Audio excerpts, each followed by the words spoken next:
Hello mga idol, please like, share and subscribe for more novel stories to uploads. Diyos ng Digmaan, JC Entertainment. Bago tayo magpatuloy, shout out po sa inyong lahat mga idol, sa patuloy na pagsuporta sa ating YouTube channel.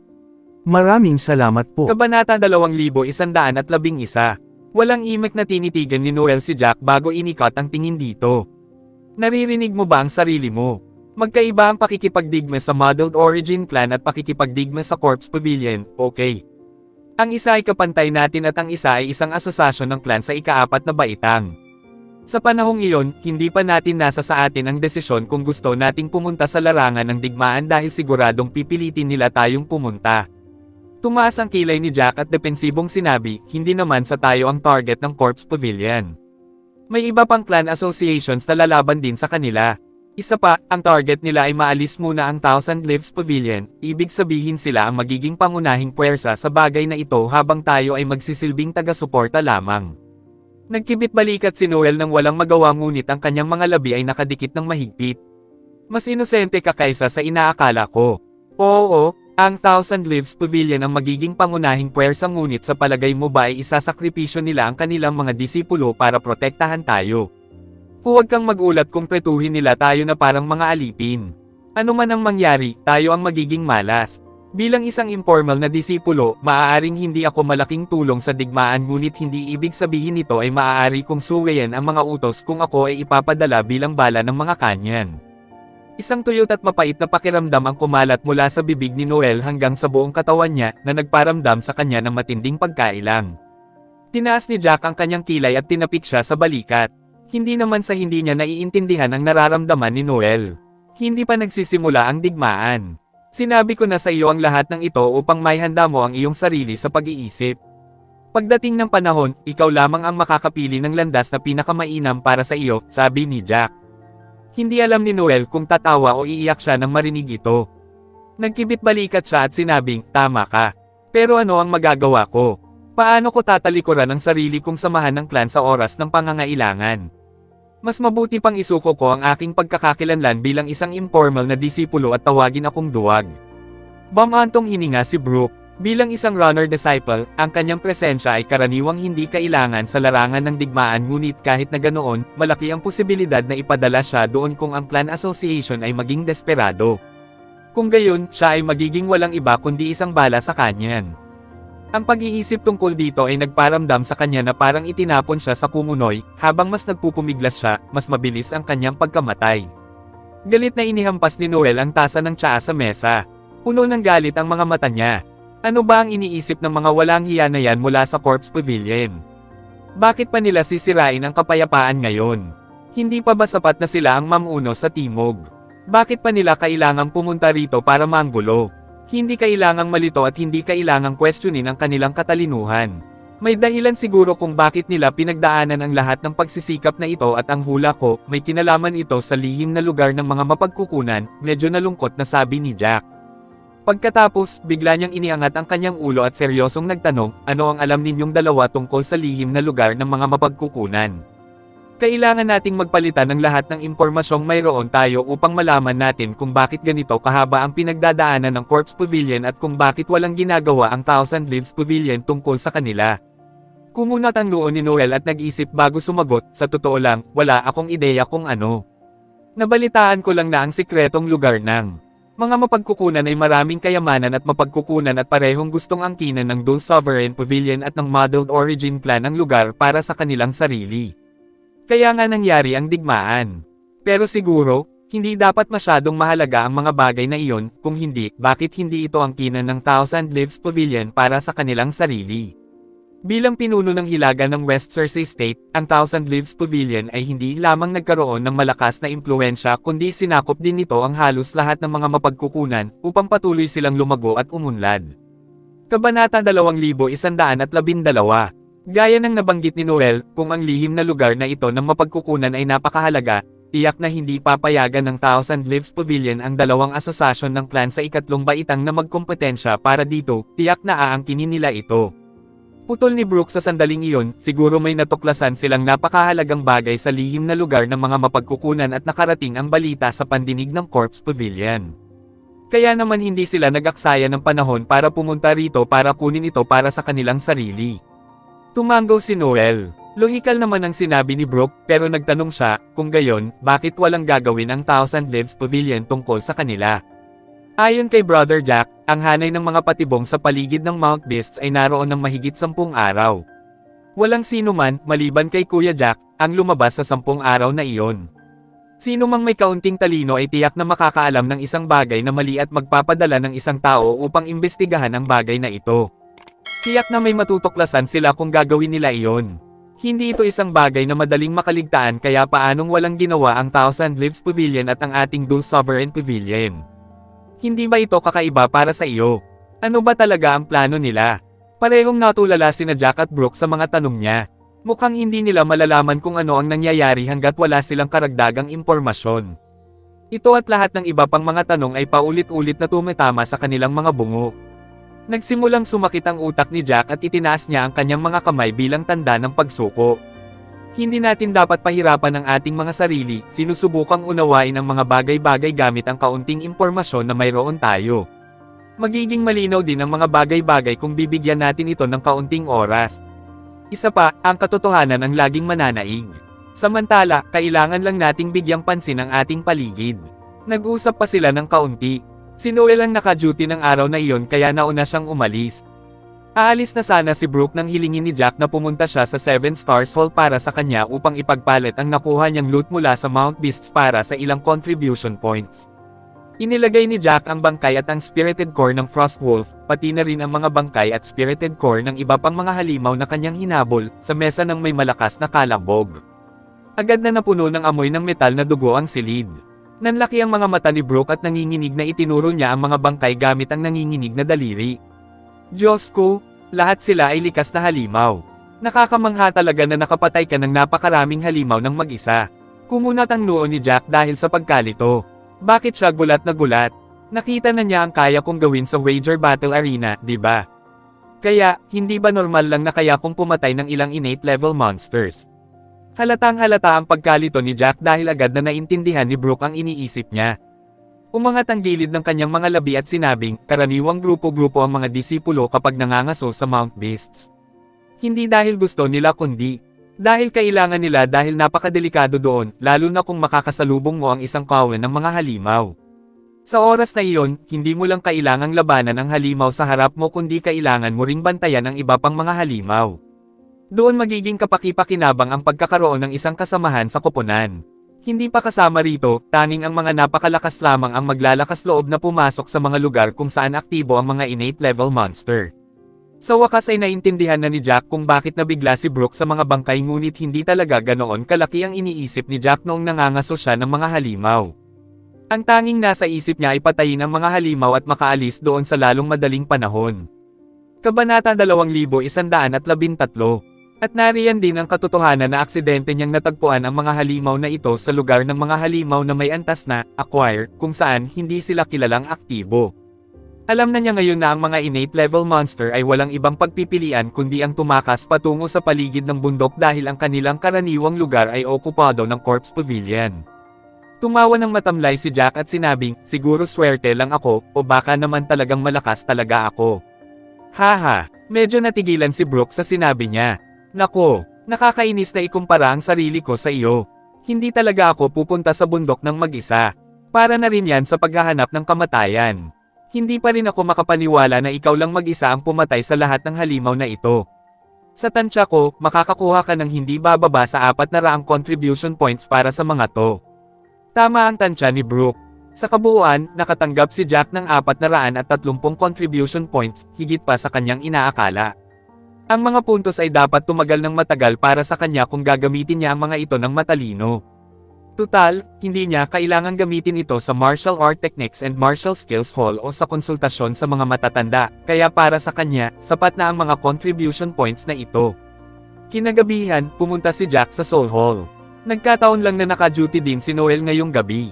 Matapos makitang papasok si Jack, nagulat si Noel sa pagtataas ng kilay, nagtimpla ng tsaa para dito, at medyo malungkot na sinabi, hindi ka ba masyadong nagtatrabaho? Ni isang araw pa lang mula nang bumalik ka mula sa Mount Beasts. Pinapasama mo na talaga ang tingin mo sa akin, alam mo na. Tumawa si Jack at sinabing, hindi naman sa gusto kong maging ganito kamasipag. Natatakot lang ako na baka hindi ako maging sapat na malakas para harapin ang anumang maaaring dumating sa hinaharap. Matapos itong pag-isipang mabuti, nadama ni Noel na tama ang sinabi ni Jack. Tutal, sa mga kritikal na panahong tulad nito, ang pagsasanay upang maging mas malakas ay parang paglalagay ng seguro sa sariling buhay. Walang ano-ano'y tinanggal ni Noel ang array board. Pareho pa rin ba ang hirap noong nakaraan? Umiling si Jack at sinabing, dagdagan ng difficulty sa level 5 sa pagkakataong ito. Nang marinig ito, hindi na nagulat si Noel. Tumanggaw na lang siya, sa loob-loob niya, na italaga na niya si Jack sa hanay ng mga halimaw. Hindi na siya magugulat kung hihilingin sa kanya ni Jack ang pinakamataas na antas ng kahirapan. Para sa kapakanan ng aking kalusugang pangkaisipan, ititigil ko na ang pagkukumpara sa aking sarili sa iyo, bulong ni Noel sa sarili. Hindi tumigil ang kanyang mga kamay sa pag-aayos ng mga runes sa array board at agad na kumislap ang isang puting ilaw, pudyat na tumaas na ang antas ng kahirapan. Hindi man lang itinataas ang kanyang ulo, itinuro ni Noel ang array eye door at sinabing, maaari ka nang pumasok. Tumanggaw si Jack at pumasok sa array eye door.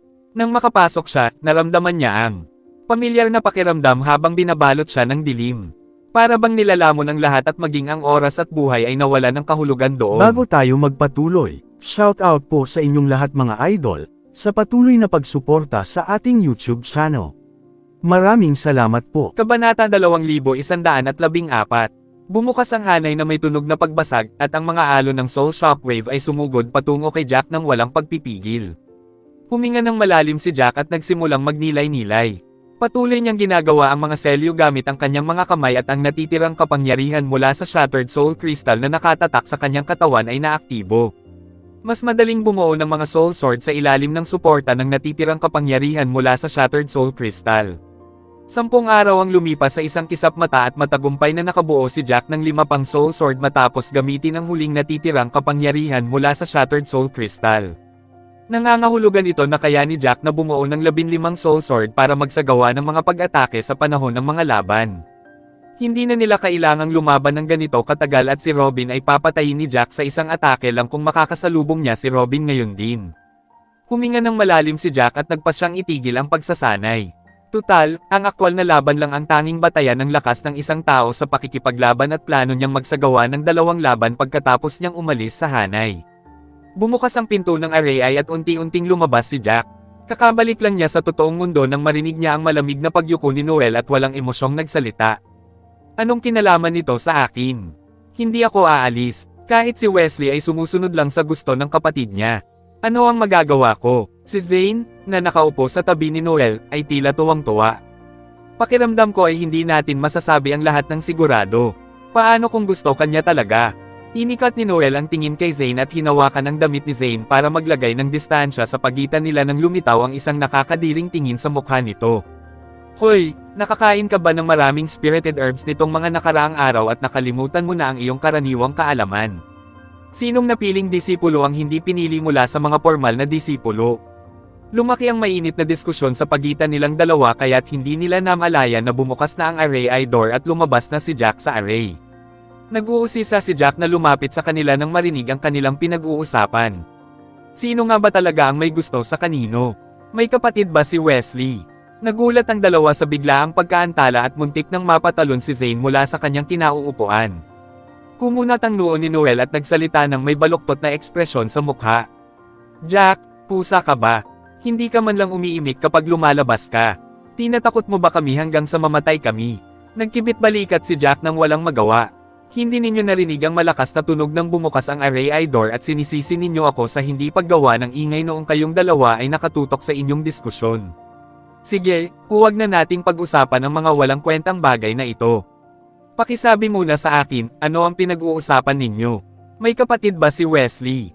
Hinailan ni Noel ang isang upuan sa tabi niya at pinaupo si Jack.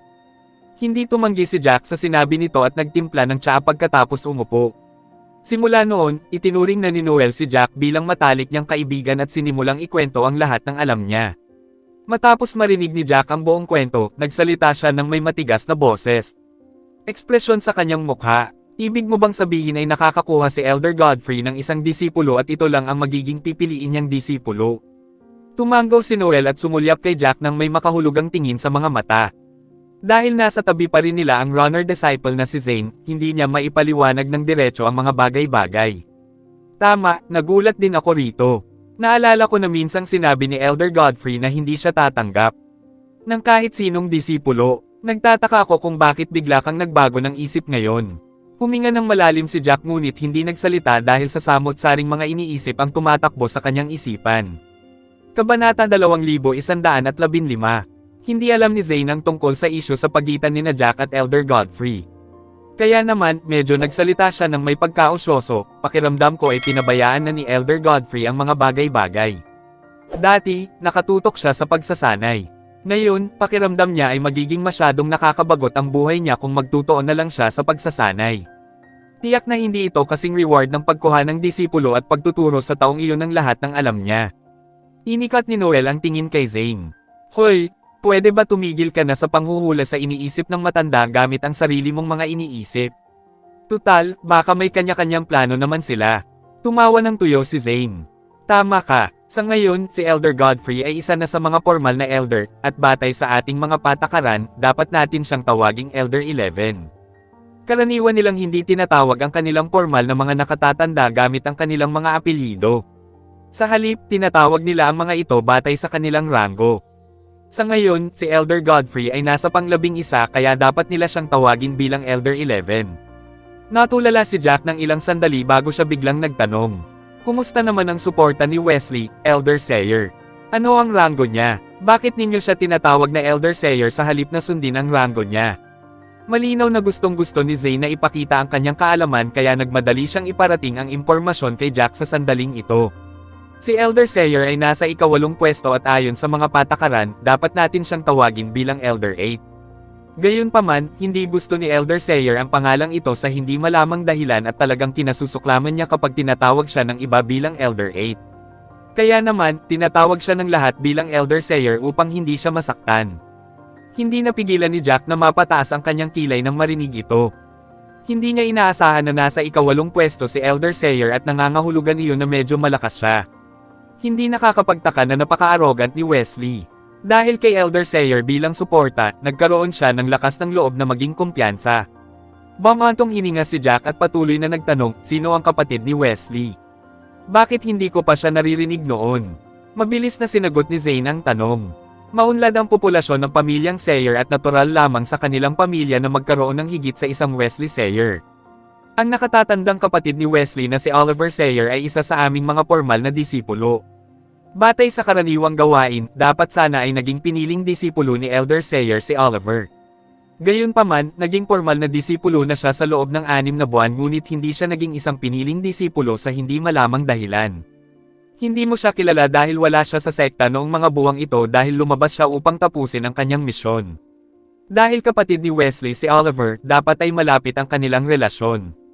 Dahil sa ugali ni Wesley, tiyak na magrereklamo siya ng walang pagpipigil at ilalarawan si Jack bilang isang kasuklam-suklam na tao. Posibleng samantalahin ni Oliver ang pagkakataong ito para manggulo kay Jack. Hindi napigilan ni Jack na himukin ang kanyang sentido. Gaano kalakas si Oliver? Sumagot si Noel, nasa huling yugto na siya ng innate level at medyo malakas. Nabalitaan kong malaki ang posibilidad na lalaban siya para sa posisyon ng napiling disipulo. Isang tanong ang lumitaw sa isipan ni Jack. Posible kayang hindi siya naging disipulo ni Elder Sayer dahil gusto niyang ipaglaban ang posisyon ng napiling disipulo. Natigilan si Noel matapos marinig ito. Mukhang wala kang ang karaniwang kaalaman tungkol dito. Kahit natanggapin ang isang disipulo bilang isang nakatatandang disipulo, maaari pa rin siyang maging isang piling disipulo basta't may kakayahan siyang mapabilang sa nangungunang 10 disipulo sa lahat ng mga disipulo. Walang anumang alitan sa pagitan ng dalawang ito. May napagtanto si Jack matapos niyang marinig ito. Kung ganoon nga, hindi maipaliwanag ang mga ginawa ni Oliver. Posible kayang hindi tinanggap ni Elder Sayer si Oliver bilang kanyang nakatatandang disipulo dahil hindi niya pinahahalagahan si Oliver. Nagsalita si Noel nang malaman niya agad ang iniisip ni Jack nang makita niya ang ekspresyon ni Jack. Hindi ito ang iniisip mo. Pinahahalagahan ni Elder Sayer si Oliver at personal niyang sinanay si Oliver ng ilang panahon na ang nakalipas. Nagtataka rin kami kung bakit hindi niya tinanggap si Oliver bilang kanyang disipulo. Noong una, pinag-usapan pa namin ang bagay na ito ng ilang araw. Gayunpaman, walang nakakaintindi sa iniisip ni Elder Sayer at itinigil na ang usapin. Kabanata 2116. Dahil ang bagay na ito ay nagdulot ng malaking sensasyon, maraming formal na disipulo ang sabik na subukan ito. Napangiti si Noel nang walang magawa at mainggitan. Kaming mga informal na disipulo ay maaari lamang magmasid sa eksena, ang mga pagkakataong tulad nito ay hindi kailanman mangyayari sa amin. Gayunpaman, sa palagay ko ay lahat ay maaaring maging huling disipulo ni Elder 11, maliban kay Oliver. Matapos itong sabihin, tinitigan ni Noel si Jack ng matagal, at naunawaan ni Jack ang ibig niyang sabihin. Bilang tunay na kapatid ni Wesley, tiyak na kamumuhian ni Oliver si Jack dahil may malalim na hinanakit sa pagitan nila ni Wesley. Maaaring si Jack ang unang taong hahabulin niya sa sandaling makamit niya ang mga dakilang gawa. Tumawa ng mahina si Jack at sinabing, naniniwala ako na si Elder Godfrey ay isang matalinong tao. Hindi siya magiging piyon ng iba sa hindi malamang dahilan at ibibigay ang lahat ng kanyang ari-arian sa mga tagalabas. Kumunat ang noo ni Zane dahil halatang hindi niya maintindihan ang ibig sabihin ni Jack sa sinabi niya. Gayunpaman, nagningning ang mga mata ni Noel habang humihigop ng tsaa, nagkukunwaring wala siyang pakialam. May punto ka dyan, pero walang garantiya na walang mangyayaring mali. Pinakamabuting maging handa para hindi tayo mabigla sa oras na iyon. Tumanggo si Jack. Alam niyang ipinapaalala sa kanya ni Noel na dapat silang maging handa sa gulo dahil nagkaroon sila ng malaking alitan ni Wesley noon. Gayunpaman, hindi natatakot si Jack. Tutal, hindi naman siya walang silbi, at ang pressure na ito ang magiging motibasyon niya. Natigilan si Noel nang mapansin niyang hindi nagbago ang ekspresyon ng mukha ni Jack kahit na nabanggit na niya ang mga alalahanin. Napakahusay ng iyong pag-iisip. Tumaas ang kilay ni Jack. Wala itong kinalaman sa mentalidad ko. Kahit na araw-araw akong mag-alala tungkol sa mga bagay na iyon, hindi ko mapipigilan ang anumang mangyayari. Kung gayon, bakit hindi ko ito ng aking atensyon sa pagsasanay at magtrabaho ng husto upang mapataas ang aking husay sa pakikipaglaban upang harapin ko ang anumang susunod na ibato sa akin. Malinaw ang bawat salita na binibigkas ni Jack nang may kailanawan ng isip. Habang tumatagal ang kanyang pag-uugali, lalo lamang naiinggit si Noel sa mga taong katulad ni Jack. Ang kumpiyansa ni Jack ay hindi basta-basta lumilitaw. Sa halip, ito ay nagmumula sa kanyang mga talento na siyang laging sumusuporta sa kanya. Kung ikukumpara kay Jack, isa lamang siyang ordinaryong tao. Gayunpaman, naunawaan niya na hindi patas ang pagkukumpara ng dalawang tao kaya ibinalik niya ang paksa ng usapan sa kung paano kumukuha si Elder 11 ng isang Elder Disciple. Bumantong hininga siya ng marahan at sinabi ng mahinahon, binanggit ni Elder 11 na kailangang matugunan ng kanyang disipulo ang lahat ng kanyang mga kinakailangan. Bahagyang naguluhan si Zane at nagtanong, ano ang ibig niyang sabihin, na natutugunan ang lahat ng kanyang mga kinakailangan. Naalala ko na hindi binanggit ni Elder 11 ang mga kondisyon para sa kanyang kasiyahan. Ngumisi si Noel, halatang kinukutya niya ang talino ni Zane. Hindi mo ba maintindihan ang gusto niyang sabihin? Sino sa mga formal nating elder ang hindi nagsisikap na magkaroon ng hindi mahuhulaan na imahe? Hindi nila kailanman sasabihin ng diretso ang kanilang mga intensyon. Sa halip, kakailanganing hulaan ng mga disipulo ang nakatagong agenda sa likod ng kanilang mga salita. Malinaw ang intensyon sa likod ng kanyang mga sinabi. Hindi ba't ang pagtupad sa lahat ng kanyang mga kinakailangan ay nangangahulugan na ang taong ito ay kailangang maging mahusay sa lahat ng bagay? Dapat masiyahan si Elder Godfrey sa mga talento, ugali, at hitsura ng taong ito. Halatang nagbago ang ekspresyon ni Zane, kitang-kita ang kanyang realisasyon. Unti-unting nawala ang kanyang kunot noo habang hinahampas ang kanyang hita. Ayan na nga, akala ko ang kailangan ni Elder 11 ay ang pagpuri sa kanya ng kanyang disipulo. Kung iyon lang ang kailangan niya, kaya ko rin. Hindi napigilan ni Noel ang pag-ikot ng kanyang mga mata nang marinig ang sinabi ni Zane. Sa huli, tumanggi siyang tumingin man lang kay Zane. Bago tayo magpatuloy, shoutout po sa inyong lahat mga idol, sa patuloy na pagsuporta sa ating YouTube channel. Maraming salamat po. Kabanata 2117. Sino sa mga elder sa tingin mo ang tatanggap sa mga disipulong magaling mambola? Napakaraming disipulo ang mahilig mambola sa mga elder, kaya kailangan pa ba silang tanggapin bilang mga elder disciple? Kung mahilig siyang makinig sa mga mambobolang salita, maaari ko agad isuko ang aking posisyon dito at hintayin siya sa kanyang pintuan araw-araw para sabihin sa kanya ang 100 mambobolang pangungusap, iba-iba sa bawat oras. Natawa si Zane dito, at maging si Jack ay hindi napigilan ang bahagyang ngiti na sumilay sa kanyang mukha. Gayunpaman, walang pakialam si Noel sa kanilang mga reaksyon. Habang pabalik sa kanyang silid, iniisip pa rin ni Jack ang kanilang napag-usapan. Sigurado siyang may sarili ring plano si Elder Godfrey para biglaang ipahayag ang kanyang balak na makuha ang kanyang huling disipulo sa sandaling ito. Hindi siya makapaniwala na nakalimutan ni Elder Godfrey ang kanyang muntik ng mamatay na karanasan sa bundok ng mga hayop. Ang mga taong nasa posisyon ni Elder Godfrey ay labis na napupuot sa kawalan ng katarungan at hindi nila gagantihan ang mga hinaing ng may kabutihan. Posible rin na mayroon siyang ibang intensyon. Habang lumilipat ang mga iniisip ni Jack sa isyong ito, nagsimula siyang mag-isip-isip tungkol sa taong nag-akusa kay Elder Godfrey noon. Gayunpaman, wala pa siyang gaanong alam sa sandaling ito at maaari lamang niyang suriin ang listahan ng mga sospek bago umiling. Pansamantalang isinantabi muna ang usapin. Hindi mahalaga kung sino ang nagplanong kumuha ng huling disipulo, wala itong kinalaman sa kanya. Ang kailangan niyang pagtuunan ng pansin ay ang kanyang husay sa pakikipaglaban. Pagkabalik ni Jack sa kanyang silid, hinayaan niyang lumabas si Nash para sa sariwang hangin. Pagkatapos niyang isara ang pinto, sa sandaling iyon, hindi pa napapatatag ni Jackie ang kanyang posisyon sa kontinente ng Hestia. Kaya naman, hindi niya pinalabas ang buong pamilya niya sa Mustard Seed. Maaari lamang silang magtago sa loob at mag-focus sa pagsasanay. Plano niyang gumugol ng 6 na buwan upang harapin ang mga masalimuot na ugnayang ito at maghanap ng ligtas na lugar upang ang iba ay makalabas sa nakakulong na espasyo ng Mustard Seed upang galugarin ang lugar na ito. Hinailan ni Nash ang isang upuan at nagsimulang magtanong tungkol sa nangyari bago siya umupo. Para hindi masyadong mag-alala ang kanyang ama, binigyan siya ni Jack ng maikling buod ng lahat ng alam niya. Bamantong hininga ng mahina si Nash pagkatapos niyang marinig ang sinabi ni Jack. Talagang mundo ito na sumusunod sa batas ng gubat at makikita ang mga away kahit saan. Hindi na katulad ng dati ang moralidad ng publiko kaya kailangan mong maging lubos na maingat. Tumanggaw si Jack, magsasalita na sana siya para aliwin ang kanyang ama nang magpatuloy si Nash, hindi ako sang-ayon na ibahagi mo ito kay Noel at sa disipulo ng mananakbo na si Brooke. Kahit na mga kakilala mo sila, hindi tayo makakasiguro na hindi magtatanong ang iba tungkol sa balita mo sa pamamagitan nila. Kung ibebenta nila ang balita tungkol sa iyo sa iba, hindi ba't may iba pang magbabalak laban sa iyo? Pinag-isipan na ito ni Jack. Hinaila rin niya ang isang upuan at umupo bago nagsalita sa mahinang tono, sa totoo lang, hindi ko sinabi sa kanila ang lahat at ipinaalam ko lang sa kanila ang mga bagay na kailangan nilang malaman. Maghahinala lang sila sa akin kung hindi ako magsasalita. Tutal, sa kanilang dalawa lang naman ako makakakuha ng impormasyon. Kung hindi ako magsasalita at hihingi lang ng impormasyon, mas maghahinala sila sa relasyon ko kay Elder Godfrey. Mas mabuting gumawa na lang ako ng dahilan at hayaan na lang sila. Bukod doon, sa palagay ko ay hindi nila kayang imbestigahan ang relasyon ko kay Elder Godfrey.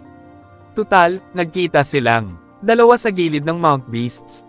Bukod kay Jed at sa iba pa mula sa Thousand Leaves Pavilion, walang ibang nakakaalam kung ano ang kanilang naranasan doon. Kabanata 2118. Sandaling tumigil si Jackie bago nagpatuloy, bukod doon, sa palagay ko ay hindi natin may tatago ang mga ganoong bagay, at hindi naman ito malaking bagay kahit sabihin ko pa sa kahit kanino. Tutulungan ba ako ni Elder Godfrey kapag nasa problema ako? Susuportahan ko ba siya at may impluwensyahan ang sitwasyon sa sekta? Bilang isang informal na disipulo, hindi ako mahalaga sa mga taong may matataas na katayuan. Natural lang, hindi nila ako isasangkot dahil sa kanilang sama ng loob kay Elder Godfrey. Bahagyang tumanggo si Nash dahil doon, may katuturan naman si Jack. Sa kabila ng kanyang palaging pag-aalala na nabawasan na, kahit papaano binago niya ang usapan, ayaw nang magpatuloy sa naunang usapan. Hindi ba't sinabi mo sa akin na nakakita ka ng bangkay pagkatapos mong lumabas mula sa 10 Absolute Strap Array? Agad nitong naalala si Jack sa bangkay na nakita niya. Dahil nakabalik na sila sa sekta, itinuturing silang nasa ligtas na lugar. Isinara na niya ang pinto, at walang makakaalam kung ano ang nangyayari kung ilalabas niya ang bangkay sa sandaling ito. Gumawa si Jack ng ilang rune gamit ang kanyang mga kamay, at muling nabuksan ang buto ng mustasa. Pagkatapos ay kinuha niya ang bangkay mula sa buto ng mustasa at inilagay ito sa mesa sa harap niya. Ang katawang ito ay kasing taas ni Jack, ngunit naiiba ito sa karaniwang mga bangkay na kanilang nakikita. Maraming nakapangangilabot at kakaibang mga rune na nakaukit sa mga puting buto. Nagtaka si Jack kung para saan ang mga rune na ito, at kung sino ang taong ito. Napabuntong hininga ng mahina si Nash, halatang nagulat sa katawang ito na puno ng mga rune.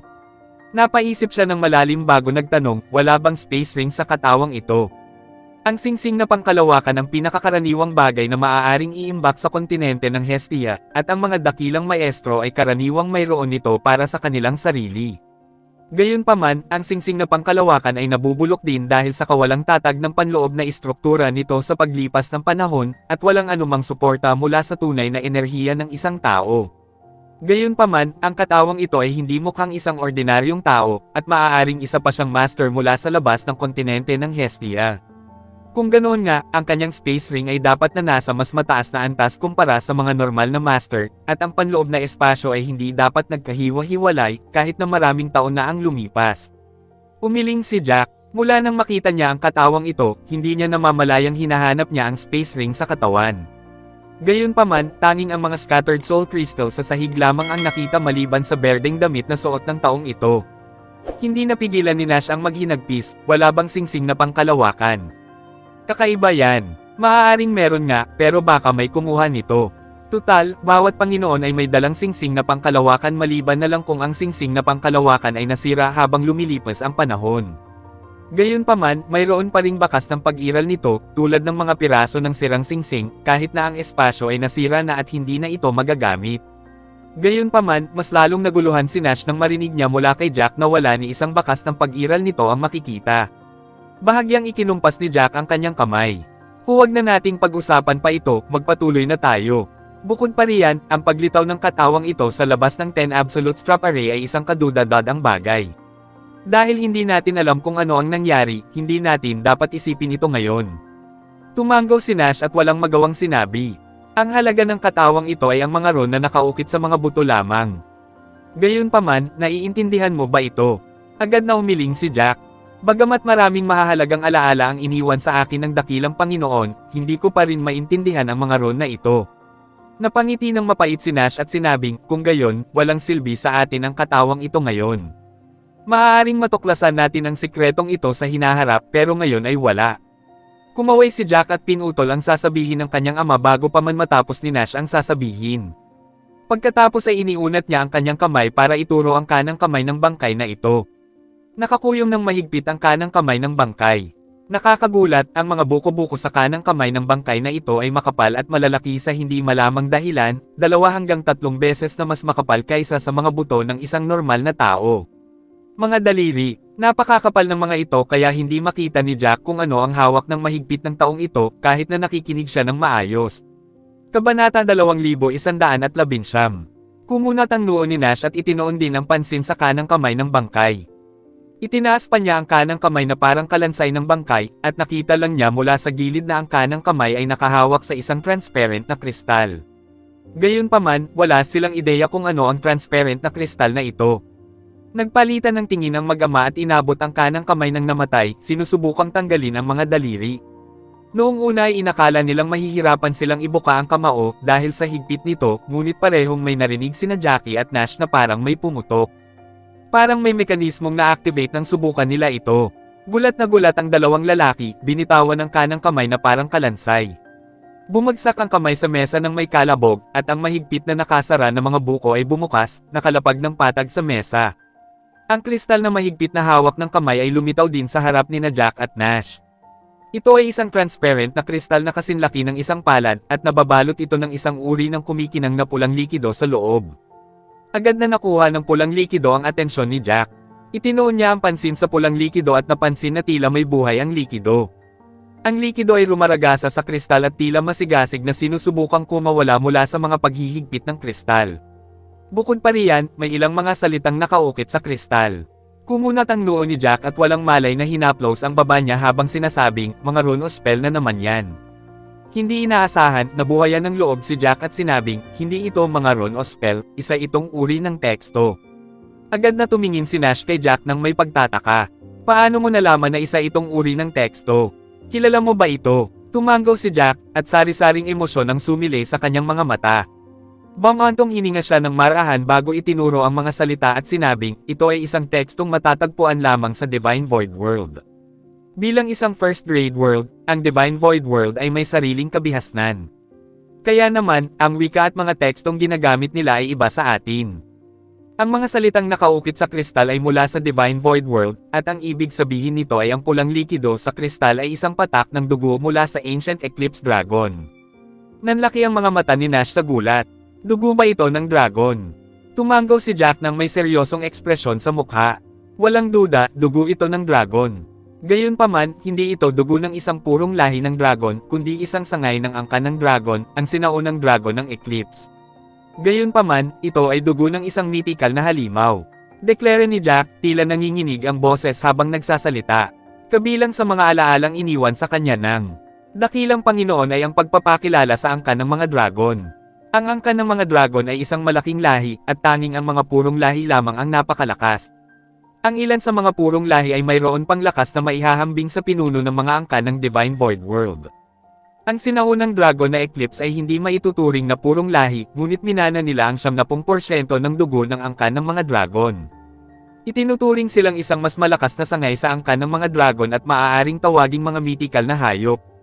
Ang dugo ng mga halimaw na may mataas na husay sa pakikipaglaban ay itinuturing na mahalaga dahil maaari nilang mapataas ang lakas at potensyal ng isang tao pagkatapos ng pagsipsip, lalo na ang dugo ng mga mythical na hayop. Ang dugo ng isang mythical na hayop ay hindi lamang naglalaman ng napakalaking dami ng tunay na enerhiya, kundi naglalaman din ito ng mga talento at kasanayan ng halimaw. Ang bawat mythical na hayop ay may kani-kanilang natatanging talento at kasanayan. Naalala niya na ang mga talento at kasanayan ng sinaunang Eclipse Dragon ay ang kontrol nito sa mga batas ng kalawakan. Maraming salamat sa lahat mga idol na sumusubaybay sa ating channel. Please subscribe to our YouTube and Facebook channel, JC Entertainment. Maraming salamat po. Kabanata 2120. Habang iniisip ito, sinabi ni Jack, kung kaya kong sipsipin ang patak na ito ng dugong langit, mapapabuti ko ang aking Divine Void Heavenly Path. Ang teknik sa martial art na isinagawa ni Jack ay ang Divine Void Heavenly Path, at ito ay tungkol sa pagkontrol sa mga batas ng kalawakan. Ang patak ng dugong ito mula sa sinaunang Eclipse Dragon ay naglalaman ng mga talento at kasanayan ng halimaw sa pagkontrol sa mga batas ng kalawakan. Kung maaamoy niya ang patak ng dugong ito, mapapabuti niya ang kanyang kontrol sa mga batas ng kalawakan. Sa gitna ng pananibik ni Jack, biglang sumabat si Nash. Hindi mo ba iniisip na medyo kakaiba ito? Tinaas ni Jack ang kanyang mga kilay at tumingin kay Nash, nalilito. Bumantong hininga ng marahan si Nash bago nagpaliwanag, ang unang bagay ay ang Scattered Soul Crystals, at ngayon ay ang dugo ng Ancient Eclipse Dragon na naglalaman ng mga batas ng kalawakan. Parang sadyang inihanda ang dalawang bagay na ito para sa iyo, at nagkataon lang na kailangan mo ang mga ito. Hindi ba't sa tingin mo ay nagkataon lang ito? Isang tingin ang dumaan sa mga mata ni Jack, at bahagyang tumango siya. Tila nagkataon lang, ngunit hindi ito ang nagkataon na tinutukoy ni Nash. Itinuro niya ang mga salita sa kristal. Sa palagay ko ay hindi ito ang iniisip mo. Dahil ang mga tekstong nakaukit sa kristal na ito ay mga salitang ginagamit lamang sa Divine Void World, maaaring nagmula ang taong ito sa mundong iyon. Ang martial art technique at martial skill na aking isinasagawa ay nagmula sa Divine Void World. Kung ganoon nga, galing ako sa parehong angkan ng taong ito. Tila hindi nagkataon na mayroon siyang mga bagay na kailangan ko. Napangiti ng mapait si Nash at sinabing, paano ko nakalimutan ito? Dahil ang mga salitang nakaukit sa kristal ay ginagamit lamang sa Divine Void World, ang taong ito ay maaaring konektado sa lugar na iyon. Kung ganoon nga, hindi ito nagkataon lamang. Nangangahulugan ba ito na ang 10 Absolute Strap Array sa ilalim ng Cliff of Sorrow ay mayroon ding koneksyon sa Divine Void World? Nag-isip si Jack ng ilang sandali at sumagot, hindi ako sigurado tungkol dyan.